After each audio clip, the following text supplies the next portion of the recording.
Normally when we talk about like a medical diagnosis, there's this expectation of precision, like engineering or something. You break your arm, the x-ray shows that jagged white line, and the doctor just points and says, yep, there it is. Right. It's totally binary. It's broken or it's not broken. But then you step into the world of the immune system, and suddenly that x-ray machine is just, well, it's completely useless. We're looking at a diagnostic landscape that is honestly super murky. Oh, absolutely. And nowhere is that more apparent than with chronic spontaneous urticaria. I mean, if you're listening, you probably already know the burden of CSU. It's that sheer unpredictability of recurrent hives and, deep tissue swelling, angioedema lasting for months or even years, and with absolutely zero external trigger. Yeah, it's an immunological ghost hunt, really. The absolute definition of diagnostic muddy waters. Right. Because when there's no physical trigger to point to, no allergen you can just avoid, you feel entirely at the mercy of your own biology. Yeah. And honestly, for the clinician, it's equally maddening. Well, looking at our stack of sources for this deep dive, it's a lot. We've got the 2021 EACI guidelines, a massive 2018 review on treatments, a clinical overview from 2015, and this huge 2021 JMA Dermatology Network meta-analysis. It's a mountain of data. It really is. And our mission today is to map out the definitive, evidence-based journey for treating this, specifically focusing on what you can do when the standard frontline treatments completely fail. Which happens to a lot of patients, unfortunately. Yeah. And to really frame this, the 2015 Dermatology Life Quality Index data, the DLQI, frames this burden in a way that is just staggering. We aren't just talking about, an itchy rash. No, not at all. When looking at absolute values relative to a placebo, CSU significantly disrupts leisure activities by 69%. It impacts work and school by 62%. And personal relationships take a 69% hit. Which, makes perfect physiological sense. I mean, the skin is our primary interface with the world. Yeah. So when it is persistently inflamed, highly visible, and intensely uncomfortable, it generates this continuous feedback loop of physiological and psychological stress. A vicious cycle. Exactly. The systemic inflammation actually feeds the psychological burden. And the resulting stress can, in turn, lower the threshold for mast cell degranulation. I was trying to conceptualize what that specific type of chronic unpredictability actually feels like for you, the listener.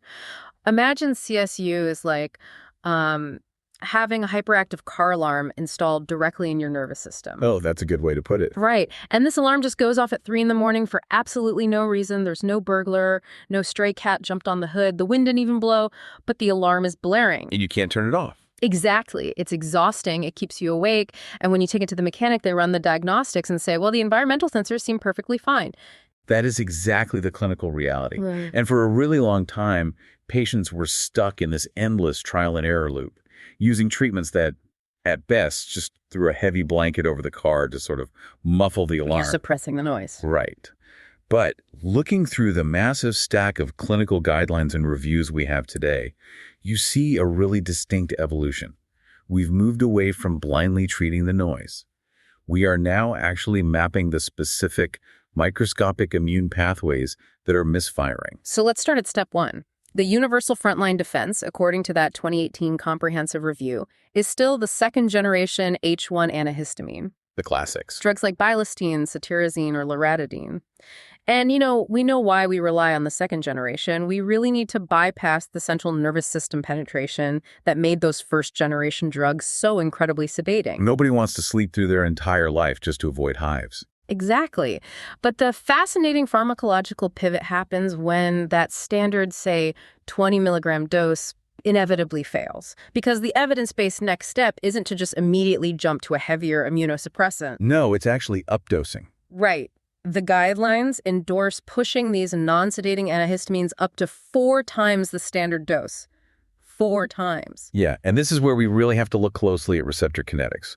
Because antihistamines, they're technically inverse agonists, not just neutral antagonists. Wait, inverse agonists? What does that actually mean? So they don't just sit on the H1 receptor and passively block histamine from binding. They actually shift the equilibrium of the receptor itself into an inactive state. Oh, wow. So they are actively stabilizing the receptor, basically locking the door from the inside. Precisely. See, in a patient with severe CSU, the constitutive activity of those mast cells is extraordinarily high. There was an absolute flood of histamine constantly washing over the tissue. So a normal dose just gets washed away. Essentially, yes. A standard over-the-counter dose might only achieve like 40 or 50% receptor occupancy. When that massive histamine release hits, the sheer concentration of the agonist just overwhelms the drug. So by updosing to, say, 80 milligrams of belastine, you're just forcefully driving that equilibrium to the inactive state. Exactly. You're achieving near total receptor saturation in the peripheral tissue. The clinical proof of this is wild. There's a 2015 study highlighted in our sources looking at acquired cold urticaria. It's a variant where the physical trigger is a temperature drop. Right, the temp test study. Yeah. They used this temp test device to find patients' critical temperature threshold. At a standard 20 milligram dose of bilastine, there was, marginal improvement. But when they pushed it to 80 milligrams, the chart just plummeted. The results are striking. These patients could suddenly withstand dramatically colder temperatures before the mast cells broke tolerance. It perfectly illustrates the kinetic saturation model. You basically fill every available receptor, leaving the massive influx of histamine with literally nowhere to bind. But, okay, let's unpack this from a patient perspective because it feels incredibly counterintuitive. If the biological reality is that a massive segment of the CSU population requires receptor saturation that a standard 20 milligram pill simply can't provide, Right. why doesn't the pharmaceutical industry just manufacture an 80 milligram pill as the new standard? I mean, it seems bizarre to tell a patient, hey, just take a handful of these today. I totally understand the frustration there, but it really comes down to the core pharmacological philosophy of the minimum effective dose. You have to account for the highly heterogeneous nature of the disease. Meaning everyone's biological baseline is different? Exactly. A very significant cohort of patients actually does achieve clinical remission at the standard 10 or 20 milligram dose. Their baseline mast cell reactivity just isn't as severe. So for them, the standard dose is totally enough to shift the equilibrium and silence their specific car alarm. Right. And you have to remember, every exogenous molecule you introduce into the human body, no matter how safe or non-sedating it is, requires hepatic or renal clearance. The liver and kidneys have to process it. Ah, okay. So an 80 milligram standard pill would just be overkill for a lot of people. Exactly. We would be subjecting millions of mild to moderate patients to unnecessary metabolic load. Individualized medicine demands that we start at the lowest effective threshold and escalate based solely on the patient's biological feedback. Updosing is a titrated escalation, not just a blunt instrument. That makes perfect biological sense. But it also leads us directly into the most challenging clinical scenario. The refractory patients. Yes. What happens when you have a patient taking a 4-time standard dose, achieving maximum H1 receptor saturation, and the hives are still breaking through? The swelling is still happening. Right. If the H1 doors are fully locked and the fire is still burning, we basically have to assume histamine isn't the only architect of the inflammation here. Exactly. When a patient becomes definitively antihistamine refractory, it signals a much deeper, far more complex immunological dysregulation. The histamine cascade is really just the downstream symptom of a more insidious cellular misfire. And historically, this is where the treatment landscape became incredibly chaotic.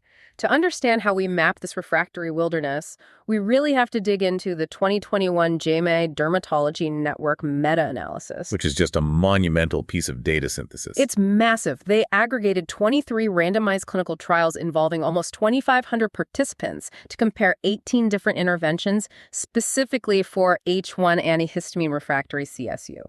The methodology of a network meta-analysis, or NMA, is so crucial to understand here, because it's arguably the only way to make sense of a highly fragmented field. Yeah, if I'm reading the statistical model correctly, an NMA isn't just pooling data, right? It's creating a complex mathematical matrix. That's a great way to describe it. Because in a perfect world, we'd have head-to-head trials for every single drug A versus drug B.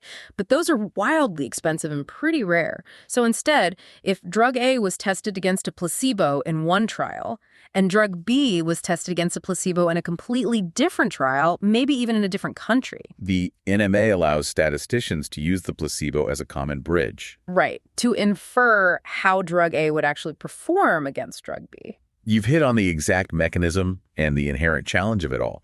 The power of statistical modeling in an NMA is that it synthesizes this totally fractured landscape into a cohesive hierarchy. But the complexity lies in accounting for the heterogeneity between those original trials. Because the patients aren't identical. Exactly. The baseline urticaria activity scores, or UAS7, might differ drastically. The patient demographics might differ. The statisticians have to rigorously weight these variables to ensure the inferred comparisons are actually clinically valid. And when they ran those models, the map it produced for older alternative treatments was pretty sobering, honestly. Very sobering. The study categorized older drugs like dapsone, hydroxychloroquine, cyclosporine, and zefirlukast as having only a, quote, small beneficial effect. Yeah, it wasn't great. Looking at the standardized mean differences, where a more negative number indicates a greater reduction in symptoms, cyclosporine was at negative 0.83, dapsone at negative 1.14, and hydroxychloroquine at negative 1.26. Which mathematically translates to marginal, often highly inconsistent clinical relief. But we have to look at how these drugs were actually trying to intervene. Like, why were dermatologists using these specific agents when antihistamines failed in the first place? Let's just take zefirlukast, for example. Zefirlukast represents a very logical, if ultimately underwhelming, pivot. Yeah. If blocking histamine doesn't work, you naturally look at the other inflammatory mediators mast cells release. Right. When a mast cell degranulates, it doesn't just dump histamine, it actually metabolizes arachidonic acid to produce leukotrienes. Zefirlukast is a leukotriene receptor antagonist. So it was just an attempt to block a totally different downstream inflammatory pathway. But the small beneficial effect implies that leukotrienes just aren't the primary driver for most CSU patients either. Exactly. And what about cyclosporine? I mean, that's a heavy-duty drug used to prevent organ transplant rejection. Right, it's intense. Cyclosporin is a calcineurin inhibitor. It fundamentally suppresses T-cell activation and the production of interleukin-2. Using it for CSU was essentially a hypothesis that the hives were being driven by an overactive T-cell response. Got it. And dapsone, similarly, inhibits neutrophil and eosinophil peroxidase. These were really just empirical attempts to broadly suppress different branches of the immune system, basically hoping to catch the specific mechanism causing the hives by casting a very wide net. But casting a wide net comes with a lot of collateral damage, and that brings us to, honestly, the most startling finding in the JAMA study. Yeah, this part is fascinating. Certain widely used legacy drugs, specifically AZD1981 and methotrexate, were mathematically shown to be less efficacious than a placebo. Less than a sugar pill. That blows my mind. Methyltrexate, which is a staple immunosuppressant, was effectively worse than nothing. Why would doctors ever prescribe something that performs worse than a placebo? It is a striking indictment of empirical medicine when it operates without precise molecular targets. Before these massive data synthesis tools existed, doctors often just had to rely on anecdotal success or borrowing treatments from other autoimmune diseases. Like borrowing methotrexate from arthritis treatment. Exactly. And why did it fail so spectacularly? It works brilliantly for rheumatoid arthritis. It really comes down to the specific cellular etiology of CSU. Okay, walk me through that. So methotrexate is a folate antimetabolite. It primarily inhibits DNA synthesis in rapidly dividing cells, which is exactly why it's so effective in certain autoimmune conditions characterized by massive cellular proliferation, like psoriasis or the synovial inflammation you see in arthritis. Right, where there's just too much cellular growth. Exactly. But chronic spontaneous urticaria isn't primarily a disease of rapid cellular proliferation. It's a disease of hyperreactive, fully differentiated mast cells. Oh. So methotrexate was targeting the cellular factory line. But the problem in CSU isn't the factory making too many cells. It's the existing cells being far too sensitive to triggers. Precisely.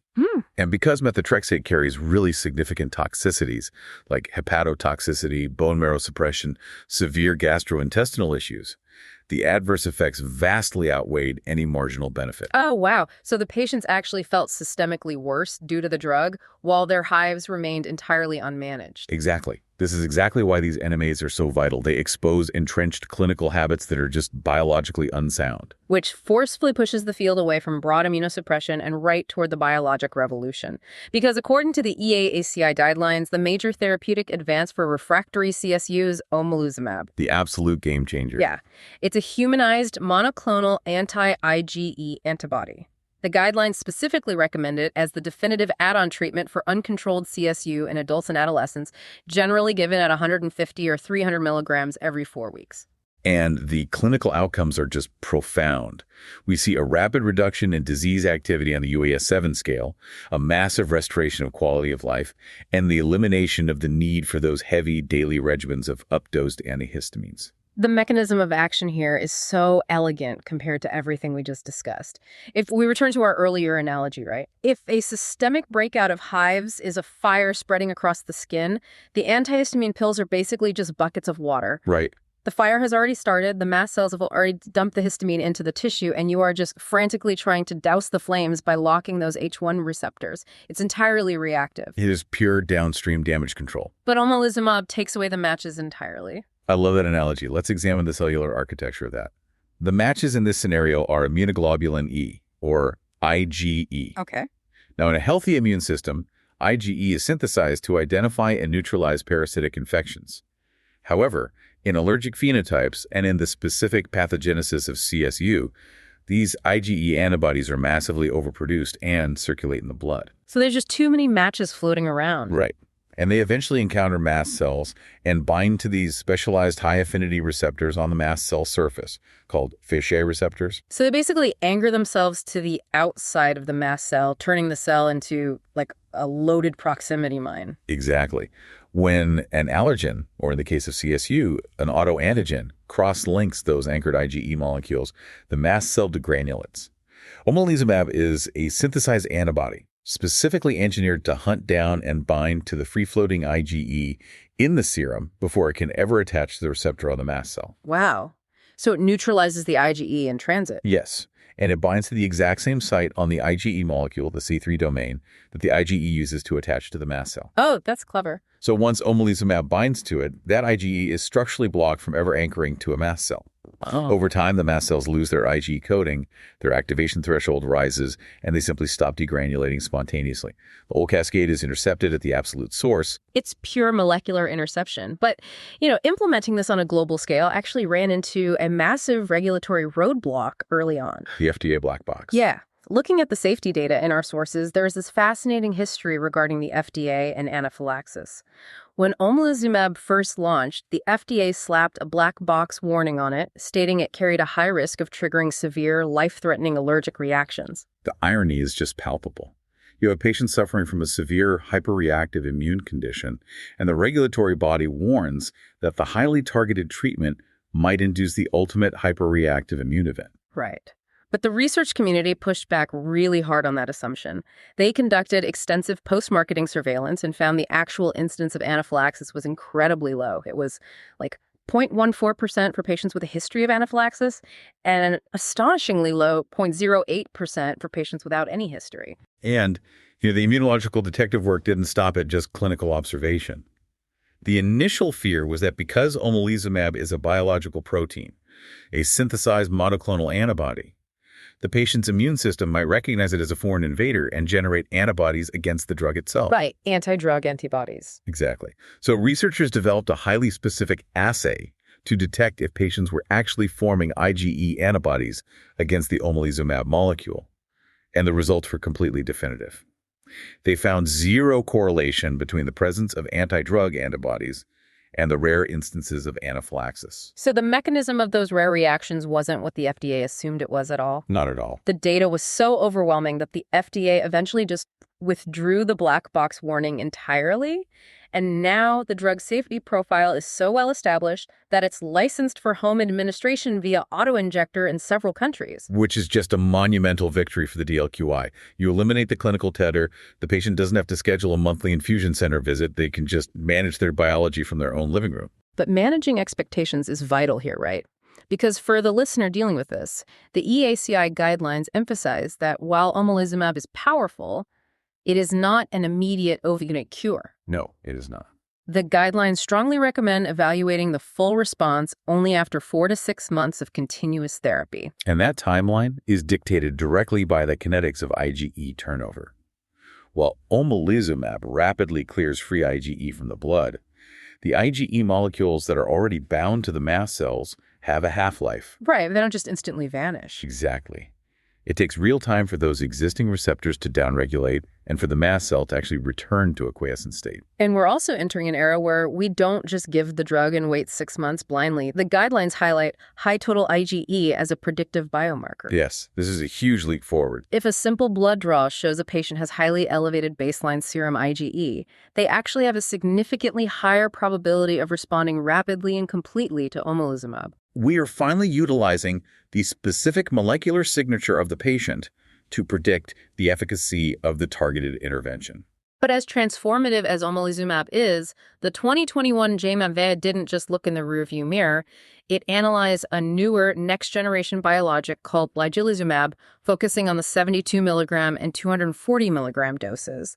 And mathematically, ligelizumab appears poised to disrupt the current gold standard entirely. The data is incredibly compelling. The study categorized it as having a large beneficial effect. The standard mean difference for the 72 milligram dose was negative 1.05 and negative 1.07 for the 240 milligram dose. And just to contextualize that for a second, omalizumab at 300 milligrams sits at an SMD of negative 0.77, which the study classified merely as a moderate beneficial effect. Wow. So ligelizumab is demonstrating a significantly deeper suppression of symptoms. But the researchers didn't rely solely on the SMD to crown a winner. They utilized a far more sophisticated analytical model called SEA, the surface under the cumulative ranking curve. SUCRA analysis is essential when dealing with network meta-analyses because it essentially translates raw statistical efficacy into a metric of real-world clinical utility. Yeah, my understanding of SUCRA is that it's essentially a probabilistic ranking system. It feels a lot like running a fantasy sports draft for pharmacology.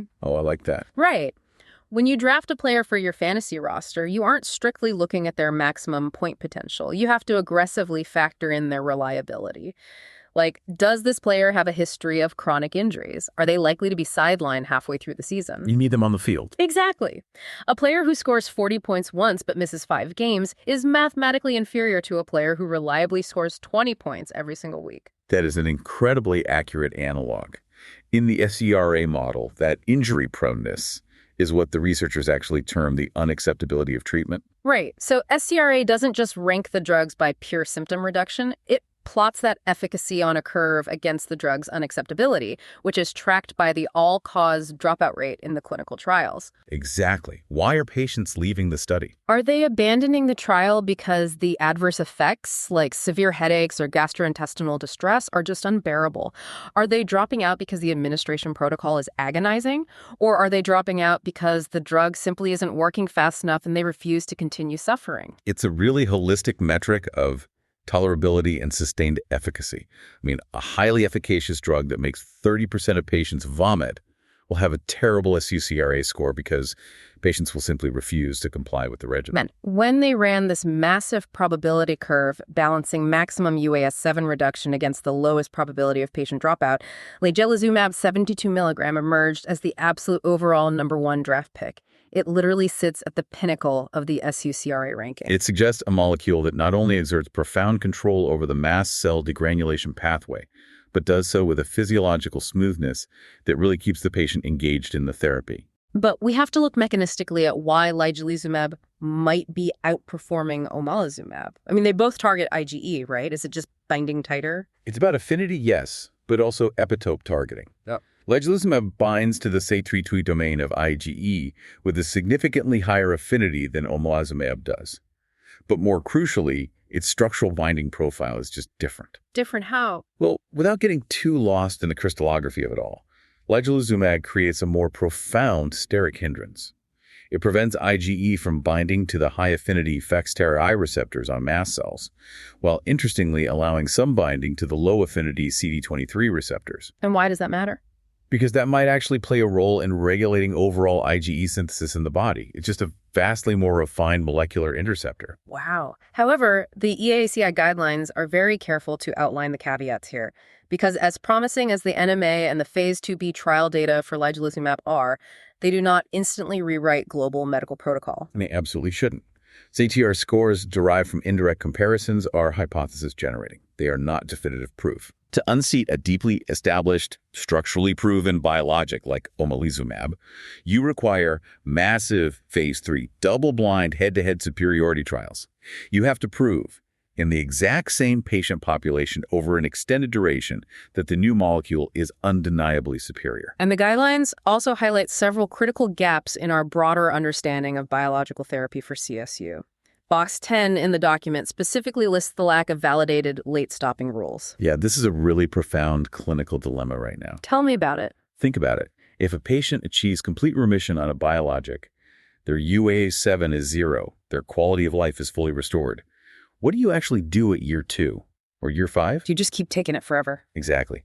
Do we maintain them on this highly expensive biologic indefinitely? Can we taper the dose? Does the underlying autoimmune etiology of the disease ever truly sort of burn out, allowing us to withdraw the drug completely without the patient relapsing? And we just don't know yet. We currently lack the predictive biomarkers to safely guide those long-term decisions. Which bleeds directly into the health economics of it all.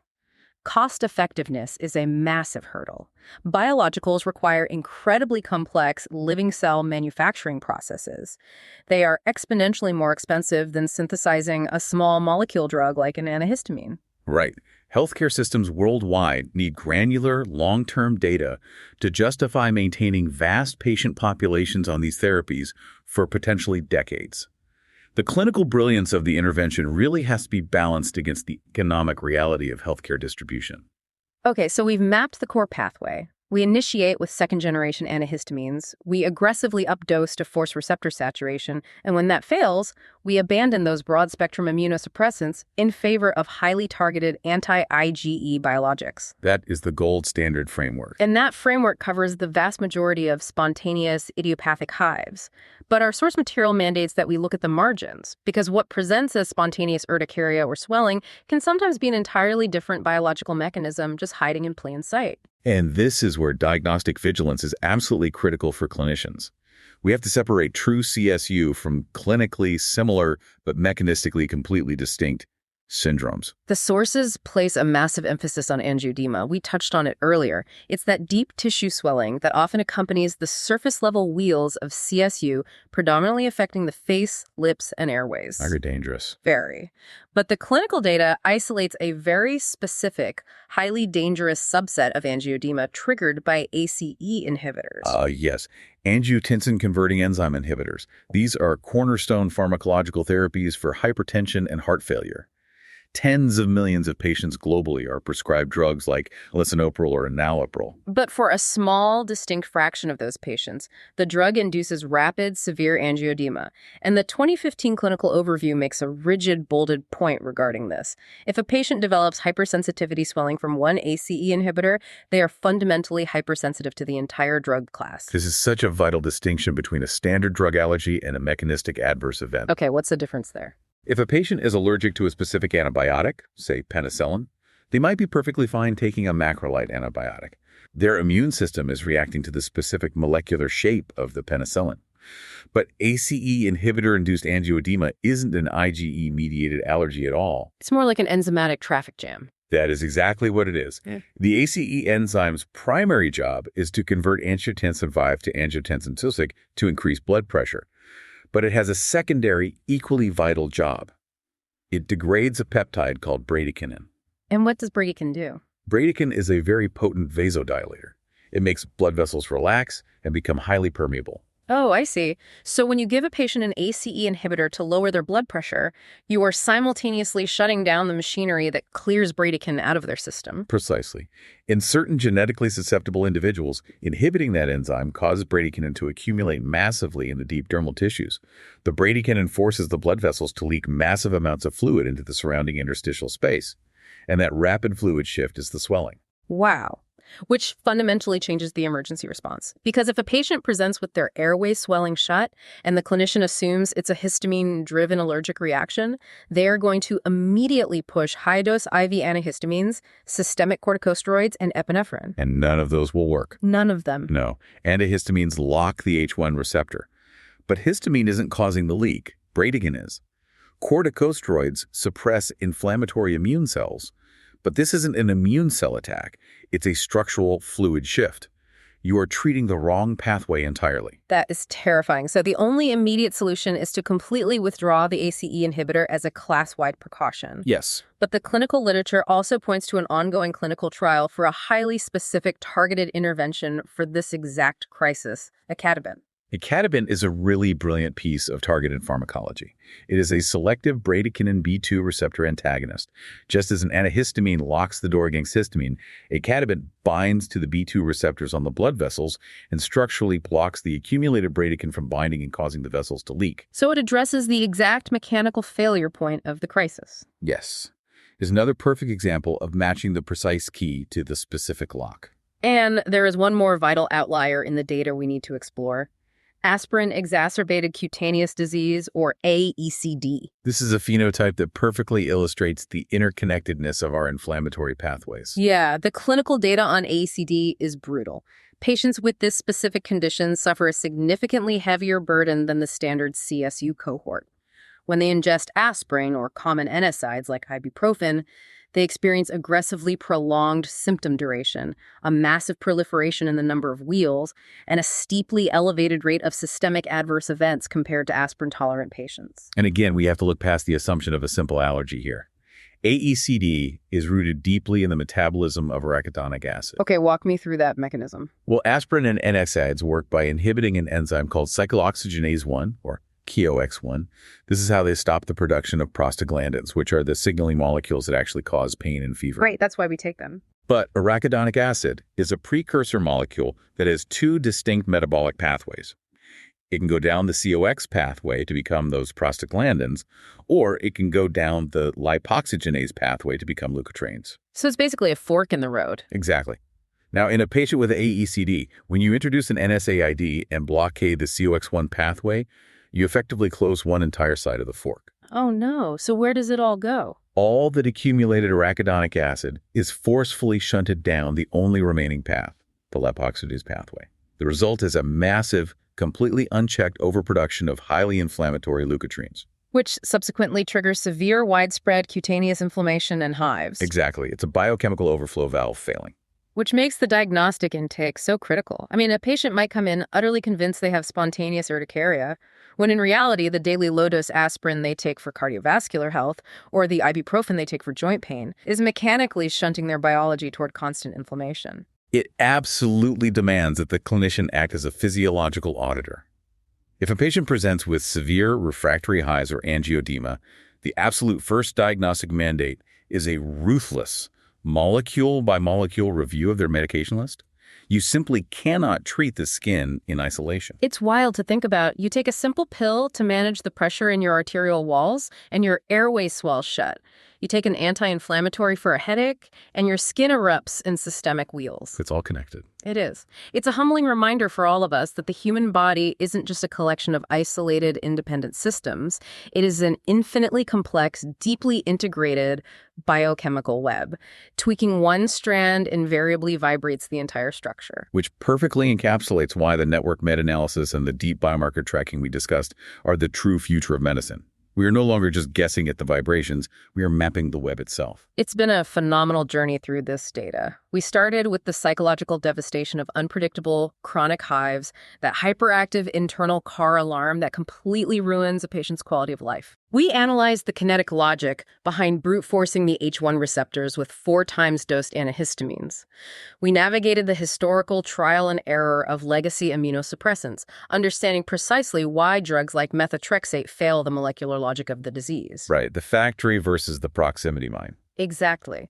And finally, we explored the elegance of the biologic revolution, how omalizumab intercepts the IgE matches before they even strike, and how SUCRA models point to ligelizumab as the highly refined next-generation interceptor. It is a profound testament to the power of continuous, rigorous clinical reevaluation.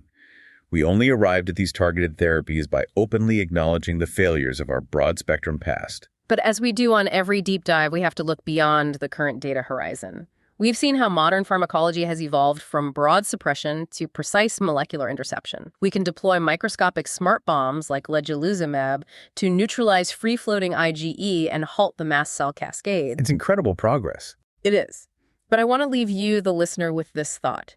If we possess the technology to map and intercept these specific genetic products today, how far are we from the ultimate immunological leap? You mean the paradigm shift from treatment to fundamental correction? Exactly. Yeah. If we know that CSU is driven by the misfiring of specific Ig pathways or the overexpression of CRII receptors, how long until we transcend biological interceptors entirely? It's the logical next step. How far are we from a clinical reality where we don't just suppress these hyperactive responses with a monthly subcutaneous injection, but rather utilize targeted gene therapies like highly refined in vivo CRISPR delivery systems to rewrite the aberrant cellular code in the mast cells themselves? Could the ultimate definitive cure for chronic spontaneous urticaria simply be an immunological software update, permanently resetting the alarm system so the siren never sounds again?